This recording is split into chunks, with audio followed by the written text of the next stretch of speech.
With a smiling face from the bottom of my heart, I offer you the warm welcome again. As per your request, I am going to discuss An Indian Pilgrim by S.C. Bose in Bengali.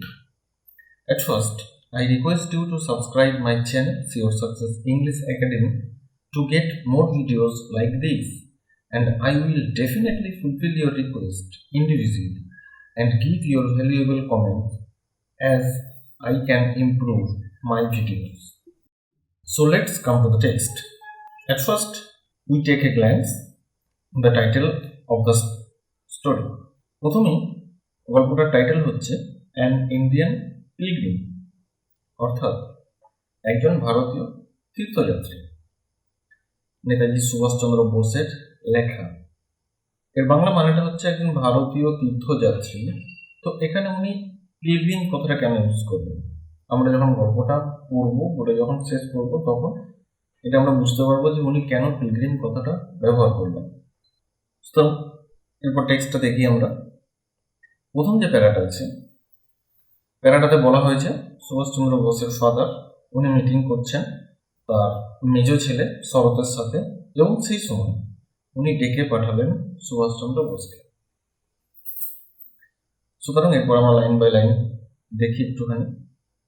One evening, একদিন সন্ধ্যাবেলায়, when my father was in Calcutta, যখন আমার বাবা কলকাতাতে ছিলেন, he suddenly send for me, উনি আমাকে ডেকে পাঠালেন। আই ফাউন্ড, আমি কি দেখলাম, his closeted with my second brother. Closeted means having a private meeting. উনি প্রাইভেট মিটিংয়ে ব্যস্ত আছেন আমার নিজ দাদার সাথে, যার নাম শরৎ। হি আস্কড মি, তিনি আমাকে জিজ্ঞেস করলেন, if I would like to go, আমি যেতে চাই কিনা, টু ইংল্যান্ড, ইংল্যান্ডে আমি যেতে চাই কিনা, টু স্টাডি, পড়াশোনার জন্য, for the Indian civil service, Indian civil service পড়াশোনার জন্য আমি ইংল্যান্ডে যেতে চাই কিনা। ইফ আই এগ্রিড, যদি আমি রাজি হই, I should start as soon as possible, তাহলে আমাকে যত তাড়াতাড়ি সম্ভব তার জন্য রওনা হতে হবে। আই ওয়াজ গিভেন 24 আওয়ার্স, আমাকে মাত্র 24 ঘন্টা দেওয়া হয়েছিল, to make up my mind, এখানে মেক আপ মানে ডিসিশন নেওয়ার জন্য, মাই মাইন্ড অর্থাৎ আমার মনকে স্থির করার জন্য, আমাকে ডিসিশন নেওয়ার জন্য, চিন্তা ভাবনা করার জন্য আমাকে 24 ঘন্টা দেওয়া হয়েছিল। সুতরাং এখানে আমরা দেখতে পাচ্ছি যে উনি আমাকে ডেকে পাঠালেন সন্ধ্যেবেলায়, যখন শরতের সাথে মিটিং করছিলেন, এবং আমাকে একটা প্রস্তাব দিলেন যে আমি ইংল্যান্ড যেতে রাজি আছি কিনা পড়াশোনার জন্য। এরপরে সেকেন্ডটা, ইট ওয়াজ অ্যান আটার সারপ্রাইজ টু মি, এটা আমার কাছে খুব অবাক মনে হয়েছিল আমার মাথায় যেন আকাশ ভেঙে গেল। I took counsel with myself, আমি আমার নিজের সাথে এটা আলোচনা করলাম। And within a few hours, এবং কয়েক ঘন্টার মধ্যে, made up my mind to go, এবং আমি মনে মনে স্থির করে নিলাম, yes I will go to England, আমি ইংল্যান্ডে যাব।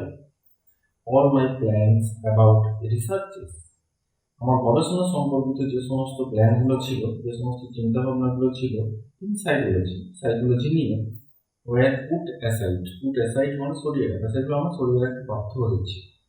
হাউ অফেন, প্রায় কেমনভাবে, আই ওয়ান্ডার, এটা আমি অবাক হয়ে যেতাম, were my carefully laid plans going to be shattered by the superior force of circumstances.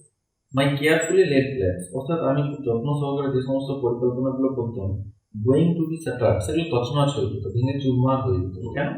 By the superior force of circumstances, আমার ফ্যামিলির যারা বড় তাদের জন্য, অর্থাৎ তারা আমাকে ফোর্স করতেন। তো ফোর্স করার ফলে সেগুলো কি হতো, ফোর্স করার ফলে যেটা হতো সেটা হচ্ছে ভেঙে চুরমার হয়ে যেত। আই ওয়াজ নট সরি, আমার খুব একটা দুঃখ হতো না, to part company with psychology, psychology থেকে দূরে সরে যাওয়ার জন্য আমার খুব একটা দুঃখ হয়নি। তাহলে দুঃখ কিসের জন্য হচ্ছে? But what about joining the Indian civil service, কিন্তু আমার একটা জিনিসই কষ্ট হয়েছিল যে ইন্ডিয়ান সিভিল সার্ভিসে যোগদান করে আমার কী হবে। বর্তমানে যার নাম হচ্ছে ইন্ডিয়ান অ্যাডমিনিস্ট্রেটিভ সার্ভিস, অর্থাৎ IAS, যেটার নাম ছিল আগে ICS, যার বর্তমান নাম IAS। and accepting a job under the British government. এবং আমি ভাবতাম যে ব্রিটিশ গভর্নমেন্টের আন্ডারে কোনো কাজ করে তাতে আমার প্রফিট কি হবে। I had not thought of that even in my dreams, যেটা তো আমি কখনো স্বপ্নেও ভাবিনি। I pursued it myself, আমি নিজের সঙ্গে অনেক কিছু চিন্তা ভাবনা করলাম।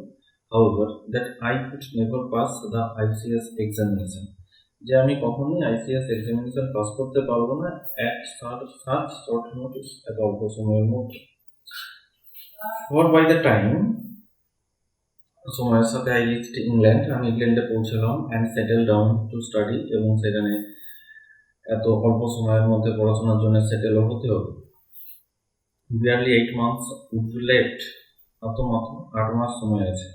And I had but one chance, I had nothing, অর্থাৎ এখানে নাথিং কথাটা উচ্চ আছে। I had nothing, আমার তো কোনো কিছুই করার ছিল না, but one chance, কিন্তু একটা সুযোগ তো আছে। In view of my age, আমার বয়সের দিক থেকে, অর্থাৎ আমার হাতে যে বয়স আছে আমি আর একবারই হয়তো ICS এক্সামিনেশনে বসতে পারবো। If however I manage to get through, তার মানে হচ্ছে আমি যদি পরীক্ষায় পাস করতে পারি, there would be plenty of time, তাহলে অনেক সময় থাকবে to consider, চিন্তা ভাবনা করার ক্ষেত্রে what I should do, আমি কি করব। তার মানে এখানে এই ব্যাপারে যেটা বলা হলো ডিসিশন টেকেন, উনি ডিসিশন নিলেন যে উনি যাবেন। এরপর আছে third part, I had to leave at a week's notice, আমাকে এক সপ্তাহের মধ্যে বেরোতে হবে। এ বার্থ ওয়াজ সামহাউ সিকিউরড, কোনো ক্রমে একটা বার্থ অর্থাৎ একটা প্লেস বা একটা বসার সিট অ্যারেঞ্জ করা গিয়েছিল ইন এ বোট, জাহাজে, going all the way by the sea, কেন কি সেই সময় জাহাজে পুরো রাস্তাটা যেতে হবে। But the difficulty was about my passport, কিন্তু সমস্যাটা হলো আমার পাসপোর্ট সম্পর্কে। There one was left to the tender mercies of the CID, there one একটা জিনিস সেখানে ছিল, সেটা কি, was left to the tender mercies, যদি মার্সি করা হয় বা যদি বিবেচনা করা হয় অফ দ্য সিআইডি, যদি সিআইডি বিবেচনা করে তাহলে আমি পাসপোর্ট পেতে পারি। I can get the passport specially in a Province like Bengal, বিশেষ করে বাঙালিদের ক্ষেত্রে, অর্থাৎ বাঙালিদের ক্ষেত্রে পাসপোর্ট পাওয়ার জন্য সিআইডির একটা মার্কশিট দরকার হতো।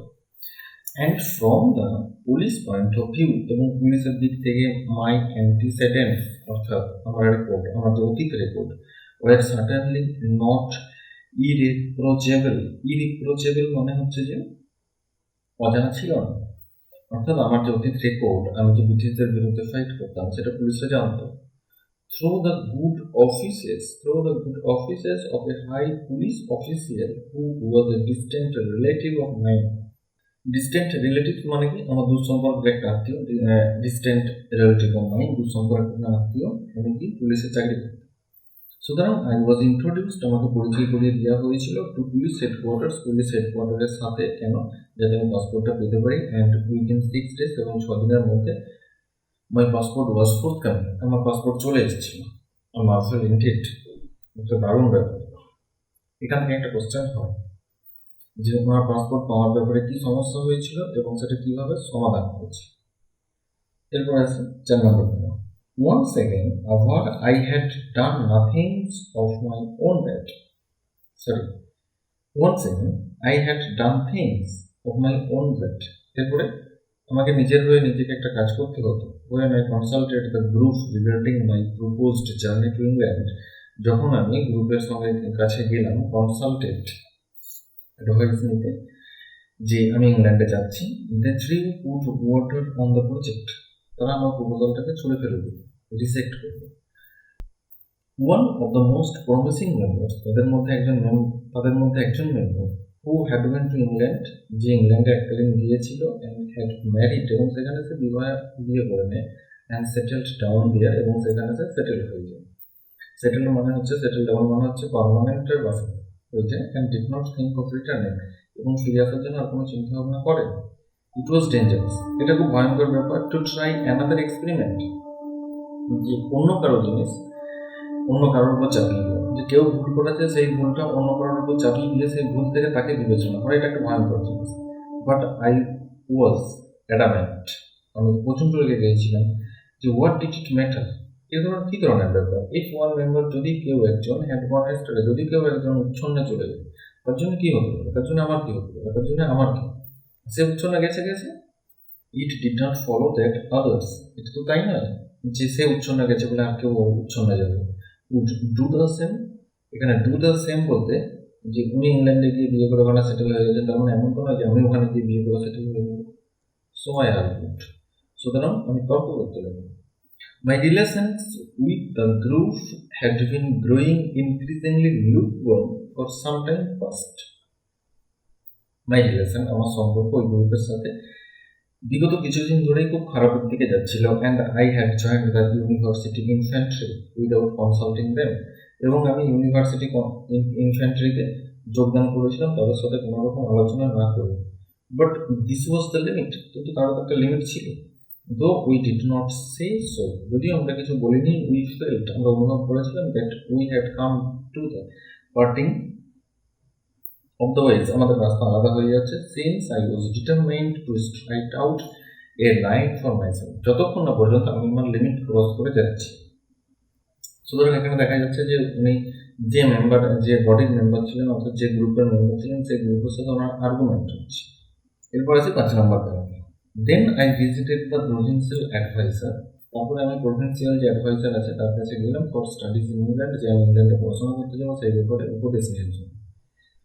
Himself the product of Cambridge, যে প্রভিন্সিয়াল অ্যাডভাইসার আছেন উনি ক্যামব্রিজ থেকে পড়াশোনা করেছেন। প্রোডাক্ট অফ ক্যামব্রিজ মানে ক্যামব্রিজের student and a professor of the Presidency College, এবং বর্তমানে উনি প্রেসিডেন্সি কলেজের কর্মরত। তিনি জানতেন তিনি আমাকে খুব ভালো করেই বুঝতে পেরেছিলেন বা চিনতে পেরেছিলেন বাই সাইট, অর্থাৎ দেখেই তিনি আমাকে বুঝতে পেরেছিলেন। And naturally did not have a high opinion, উনি কোনোই ওনার মতামত ব্যক্ত করেননি for a expelled student. Expelled মানে হচ্ছে বিতাড়িত হবে, বিতাড়িত স্টুডেন্ট আমি হওয়ার জন্য আমার কথায় কোনো কর্ণপাত করেননি এবং ওনার নিজের কোনো মতামত দেননি। অ্যাজ সুন অ্যাজ, যখনই হি হার্ড, তিনি শুনলেন দ্যাট যে আই ইন্টেন্ডেড টু সিট, আমি মনস্থির করেছি টু সিট, বসার জন্য কিসের, ফর দ্য আইসিএস এক্সামিনেশনে বসার জন্য চিন্তা ভাবনা করেছি। দ্য নেক্সট ইয়ার, পরের বছর, he summoned out all his powers of decisions মানে ডিসকারেজ, অর্থাৎ উনি আমাকে ডিসকারেজ করার জন্য আমার যত রকম ক্ষমতা আছে সব প্রয়োগ করলেন যুক্তি দিয়ে। আই হ্যাড নো চান্স, আমি কোনো চান্সই পেলাম না। Whatsoever against the tiktokers from Oxford এবং কেমব্রিজের যারা টিকটকার আছেন, অর্থাৎ যারা খুব ভালো ছেলে বা ভালো স্টুডেন্ট, তাদের কাছে আমার কোনো চান্সই থাকবে না, আমি তাদের কাছে কোনো পাত্তাই পাবো না। Why was I going to throw away 10,000 rupees, সুতরাং আমি কেন 10,000 টাকা জলে ফেলতে যাচ্ছি, নষ্ট করতে যাচ্ছি। অর্থাৎ তখন ইংল্যান্ডে গিয়ে আইসিএস পড়ার জন্য হয়তো 6 মাস বা 8 মাস বা 1 বছরের জন্য 10,000 টাকা খরচা হতো। That was the burden of this family, এই যে আমি 10,000 টাকা নষ্ট করতে যাচ্ছি, এটা তো আমার ফ্যামিলির উপর একটা অর্থনৈতিক চাপ করবে।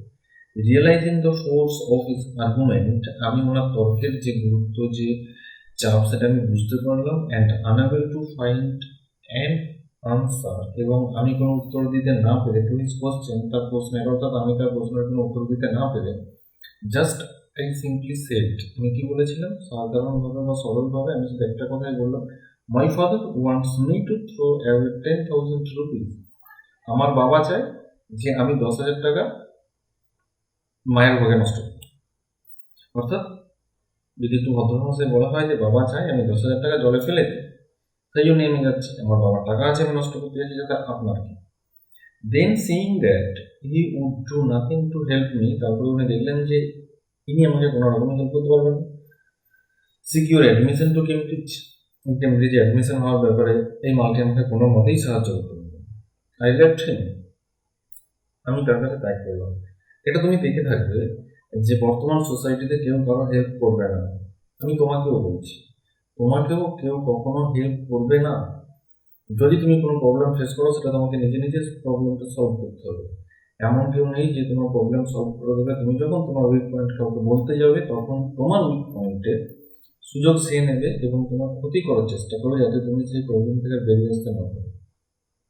Last para, relying entirely on my own resources, এরপরে আমি কি করলাম, আমার যে দক্ষতা আছে সেই দক্ষতা দিয়ে আমি ডিটারমাইন্ড এবং মনস্থির করলাম to try my lakh in England, এবং আমার যে দক্ষতা আছে এবং আমার ভাগ্যের উপর নির্ভর করে আমি মনস্থির করলাম, yes I will go to England, আমি ইংল্যান্ডে যাব and appear in the ICS examination in the next year, এবং আমি পরের বছরে আইসিএস এক্সামিনেশন দেবো। So I set sail on, সুতরাং আমি যাত্রা শুরু করলাম 5 সেপ্টেম্বর, সেপ্টেম্বর 15 তারিখ, সালটা হচ্ছে 1919 সাল। এরপরে আমরা দেখে নেব যে এখান থেকে কি কি ধরনের ইম্পর্টেন্ট কোশ্চেন আসতে পারে। তোমরা যে এই কোশ্চেনগুলোই করবে এমনটা কিন্তু নয়, ভালো করে গল্পটা পড়ে যাতে নিজেরাও লেখা যায় সে ধরনের একটু চিন্তা ভাবনা করে নিলে ভালো হয়। তো প্রথম প্যারা থেকে যে কোশ্চেনটা আসতে পারে, what proposal did Subhash Bose's father make to him. কি বললাম? হোয়াট প্রপোজাল, কি ধরনের প্রস্তাব, did Subhash Bose's father make to him, Subhash বোসের বাবা তাকে সুভাষ বোসকে কি ধরনের প্রপোজাল দিয়েছিল। প্যারা 1। প্যারা 3 থেকে যে কোশ্চেনটা আছে, how was Bose's passport problem solved, Subhash বোসের পাসপোর্ট কিভাবে সলভ হয়েছিল। 4 নম্বর প্যারা থেকে যে কোশ্চেনটা আছে, what did Bose's friends think about the proposal, Subhash বোসের যে ফ্রেন্ড তারা সুভাষ বোসের প্রপোজাল সম্পর্কে কি ভেবেছিল।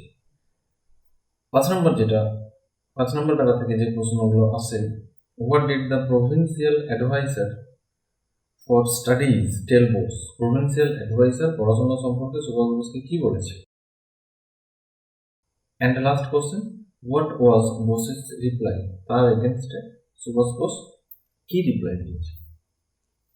এগুলো করলে মোটামুটি আই থিঙ্ক এখান থেকে কোশ্চেন লিখতে পারবো, এবং সিলেবাসে যেটা আছে সেটাই খুব ভালো করে পড়তে হবে আমাদের, খুব ভালো করে বারবার, এর বাইরে কিছু পড়ার দরকার নেই, এবং কোশ্চেন এর ভেতর থেকেই সেট হবে। এবং আমি মনে করি যে প্রশ্নগুলো দিলাম এর ভেতরেই মোটামুটি প্রশ্ন পেয়েও যাবে, উত্তর লিখতেও পারবে। Thank you.